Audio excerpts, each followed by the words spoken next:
I rise today in opposition to secrecy, in opposition to the veil of secrecy that clothes the money changing that takes place in the temple of the Federal Reserve. While the money changes hands, the moneyed class gets richer and the middle class gets shortchanged. It is more than time to part the curtain that hides the trillions of dollars that change hands. There is a revolving door from Wall Street to the Treasury, to the Fed, and back again. We have former secretaries of Treasury who go from government to Wall Street pocketing hundreds of millions of dollars. I've called repeatedly for transparency at the Federal Reserve so Americans can see what is being done with their money supply. Every time I call for transparency, people from both sides have said transparency would undermine Fed independence. Problem is, Congress created the Fed, and Congress was intended to have oversight over the Fed, and as time has gone on, we've lost that oversight, so independence has really led to abuse. Some say, well, the Fed is already audited each year. The Investigator General, who is responsible for auditing the Fed, came to Congress in 2009, and here's what she had to say during question and answer in a House committee.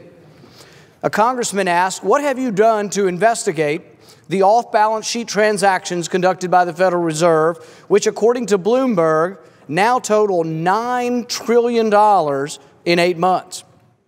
She fumbled, she repeated herself, she looked silly, and then she said, I think it may be important at this point to yada, yada, yada. Then several yadas later, this bombshell. We do not have the jurisdiction. This is the auditor.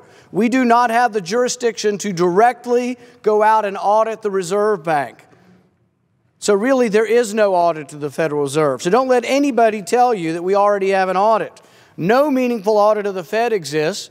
And when the primary auditor and overseer of the Fed was asked about $9 trillion, the inspector had no clue what had been purchased with the money. Is there a chance that the Fed only has our best interests at heart? Sure. But when trillions of dollars change hands, wouldn't you want to know who got the money and did anyone enrich themselves in the process? $9 trillion is over half our entire national debt. This is money that ultimately becomes debt for all of us. It's being doled out in secret by our central bank. This is, in a sense, laundering money from the American people to bail out big banks and Wall Street.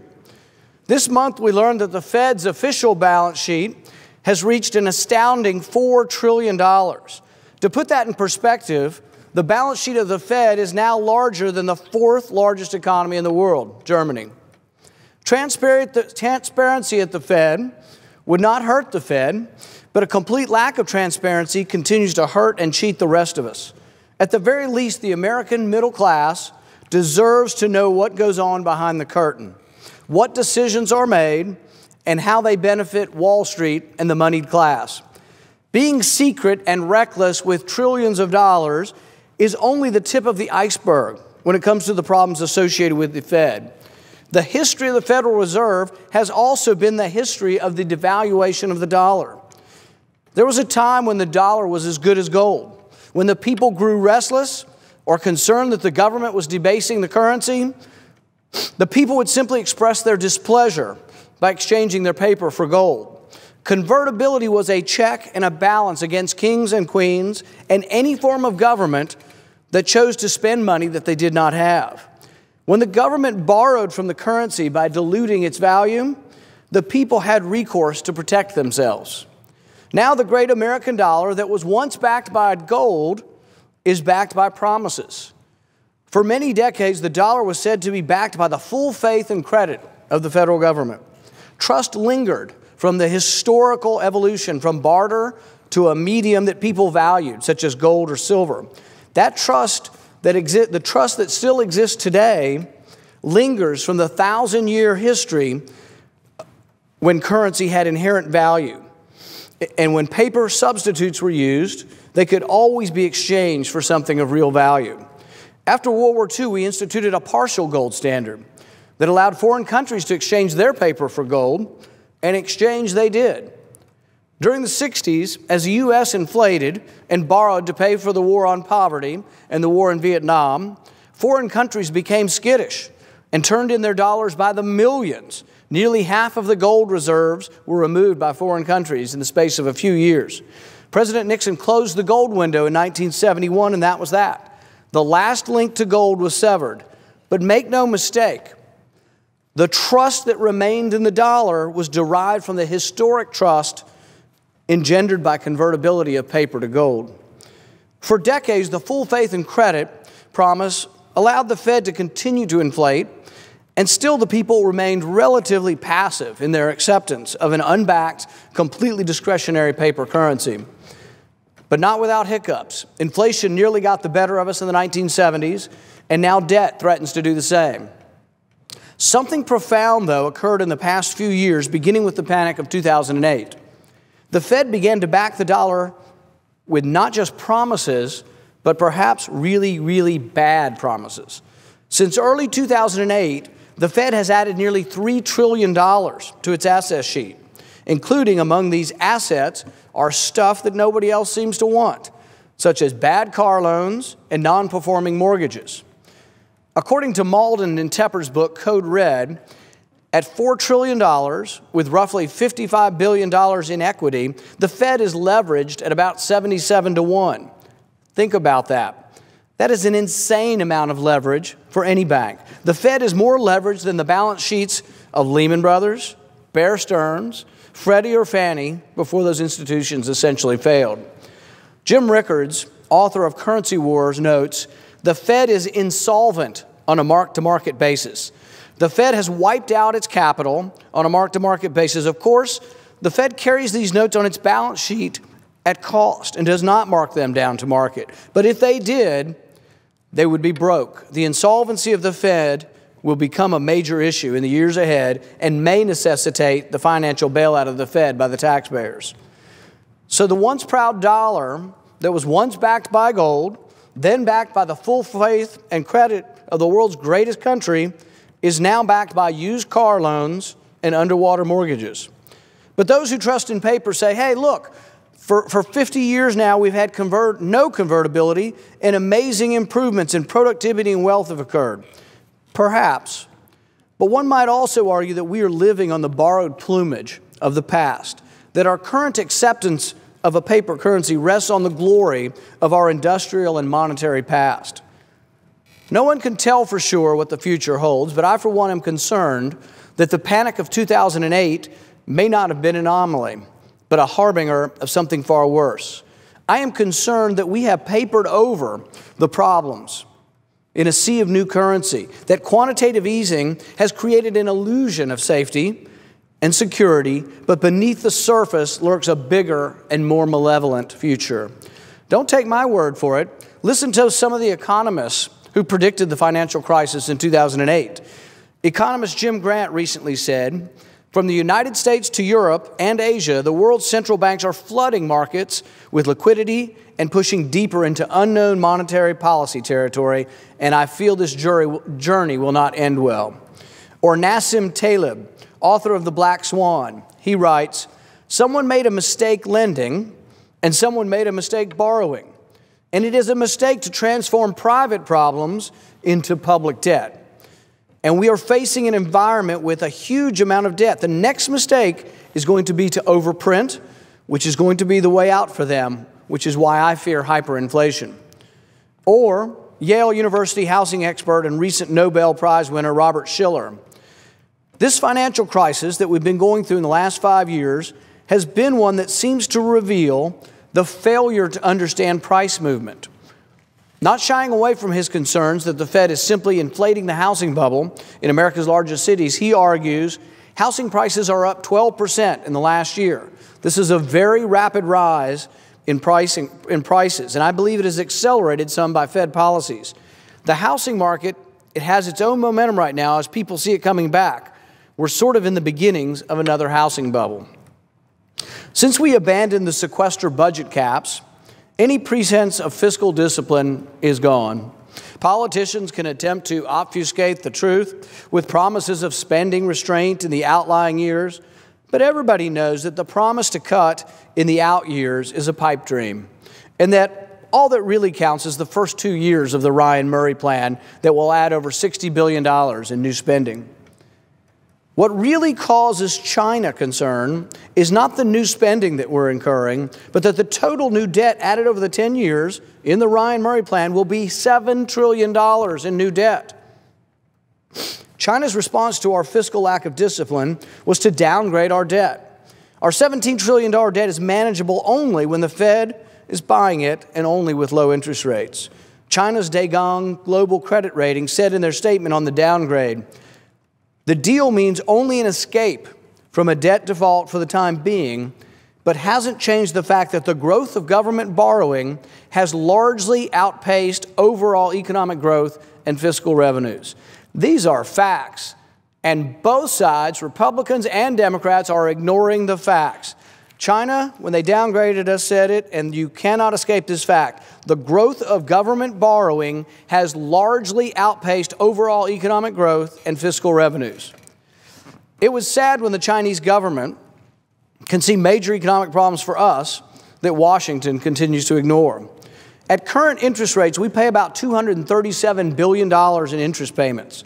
If interest rates rise by 1%, interest spending will increase by $1.2 trillion. If interest rates return to the norms of the 1980s, the taxpayer will be on the hook for an additional $6.17 trillion. If interest rates go to 10%, Katie, bar the door. The panic will be upon us. Now, most conservatives would be aghast if we talked about price controls. Conservatives realize, as most economists now do, that price controls lead to a glut if the price is too high, and to bare shelves if the price is too low. The Soviet Union was brought low for that very reason. No one, no matter how wise, can determine the correct price of bread without a marketplace. Anytime a government tries to set prices, the consequences is disastrous. But many leaders who are quite aware of the destructive nature of price controls nevertheless advocate for allowing the Fed to set the price of money. For that is what interest rates are, simply the price of money. Like any other price, though, if the setting of interest rates, if you set them lower than the market rate of interest, it encourages more use of the money and more economic activity. But if the rates are kept below the market rate, you interrupt the feedback loop that informs producers that they are overproducing. The bubble expands until overproduction has reached such a point that the correction is a catastrophe. That's what happened with the housing bubble. We kept interest rates too low for too long, and the bubble grew and grew and grew, and we're still suffering from that. And what are we doing now? Exactly the same thing. Jim Rickards explains this phenomenon. Market participants and policymakers rely on market prices to make decisions about economic policy. What happens when the price signals upon which policymakers rely are themselves distorted by prior policy manipulation? First, you distort the price signal by market manipulation, but then you rely on that price to guide your policy going forward. This is the blind leading the blind, he says. Politicians have been complacent in letting the Fed manipulate interest rates for many reasons. Many politicians are reticent to get involved in monetary policy. They're worried of being blamed if the economy sours with monetary reforms. Many politicians believe that the economy is better off with the Fed than with the panics that occurred before the Fed. But perhaps the variations in the economy of late indicate just as much instability with the Fed as before the Fed. There's some truth to the fact that big debt and deficit financing, in all likelihood, require a central bank to pay the debt with inflated dollars. And there is some truth to this. John Malden and Jonathan Tepper's new book, Code Red, highlights this very point. In 2011, the Federal Reserve financed about 3/4 of the U.S. deficit. In 2012, it financed over half of it, and in 2013, the Fed will finance most of the deficit. We are on course to finance the entire U.S. debt in 2014. Now, for anyone imagining a day without a Fed, they would have to propose a government that would balance its budgets annually. Without fiscal restraint, you can't ever have monetary restraint. The opposite is where we are now. With fiscal irresponsibility, borrowing over $1 million a minute You need a compliant monetary policy, and that's exactly what we have. But there are consequences to massive debts and corresponding massive purchases of debt by the Fed. The consequences can be gradual or abrupt. The gradual bankrupting of America is proceeding apace. We pay for it with new money created by the Fed. The result is a gradual loss of the purchasing power. Over the past 100 years, the dollar has lost 96% of its value. A nation can survive this gradual loss, we have, but some would argue that the people hurt most are those that are least able to absorb rising prices, the poor and the elderly on fixed incomes. The other possible outcome is an abrupt loss of confidence in the currency. The panic of 2008 approached mass fear that the system was unsound. Reports that the emperor had no clothes were taken seriously, as even the soundness of money market funds was questioned. Our system of paper currency, now backed by the promises of politicians, a $17 trillion debt, and used car loans and bad home mortgages, is always one panic away from dissolution. When that day comes is uncertain. Can the Fed continue the legerdemain? Can the Fed continue the illusion of wealth that comes with freshly inked money? Time will tell. But I, for one, want to know what the Fed is doing. Are individuals enriching themselves at the expense of the public? Does Fed policy enrich one group of individuals at the expense of another? What assets does the Fed hold? What informs their decision-making process? I, for one, want answers. I, for one, want transparency. President Obama's choice of Janet Yellen as the new head of the Federal Reserve is concerning due to the policies Ms. Yellen has promoted in her history at the Fed. The Federal Reserve's answer to economic crisis has long been simply to print more money, or what they call quantitative easing. It does not take a rocket scientist to figure out that printing money out of thin air is not sound long-term economic policy. But Ms. Yellen has been a major cheerleader for it. The Washington Post's Neil Irwin wrote that Yellen has been not merely an engineer of quantitative easing and forward guidance, but a consistent voice within the central bank to go even further. Quantitative easing is not enough. She wants more. Will she go further? Will the same policies continue unabated? Those of us who think quantitative easing has gotten out of hand are now being asked to confirm a nominee who thinks that the Fed has not done enough along these lines. The vote was overwhelming to confirm Janet Yellen, but I think we will rue the day that we endorsed quantitative easing. I believe the Federal Reserve is structurally flawed. I believe we need to be able to prevent or restrict chairmen today or in the future from aiding and abetting the allies of banks and big government. As monetary historian Peter Bernholtz wrote in his famous book, Monetary Regimes and Inflation, we draw the conclusion that the creation of money to finance a public budget deficit has been the reason for hyperinflations. I see nothing in Yellen's past performance of the Fed that would indicate that her policies will be any different than what we see today. In fact, I see evidence that things may well get worse. I've introduced a bipartisan bill called Federal Reserve Transparency Act, known also as Audit the Fed. The purpose of my bill is to eliminate the current restrictions on GAO audits, along with mandating that the Federal Reserve, credit facilities, security purchases, and quantitative easing activities become subject to congressional oversight. Looking into what the Federal Reserve does with our money has significant support from both parties, many members of which have heard the same concerns back home in their state district. Audit the Fed passed overwhelmingly in the House with 350 votes. Every Republican and 100 Democrats voted for it. The Federal Reserve is one of the most secretive institutions in our history. For decades, the people in charge of the Fed, politicians and various experts, have insisted that such secrecy was integral to its independence and effectiveness. But the results of complete secrecy have been Fed policies that are questionable at the least. This idea that the Federal Reserve is at the root of some of our economic problems is brand new to many Americans, precisely because we're not allowed to know what this powerful institution does behind closed doors, despite the fact that it has a direct impact on our lives. I can see no reason why the American public should not be allowed to see behind the veil of secrecy at the Fed. I will continue to do what I can to part that veil. I will continue to fight for full and persistent audit of the Fed. Audit the Fed passed the House overwhelmingly, but we've been unable to get a vote in the Senate. I will continue to fight for that vote. Today, although I was delayed by the weather, I am here today to oppose Janet Yellen's nomination for two reasons. I believe that she will continue the gradual destruction of the dollar's value, and because I believe the time is now for a full audit of the Fed. Thank you, Mr. President, and I note the absence of a quorum.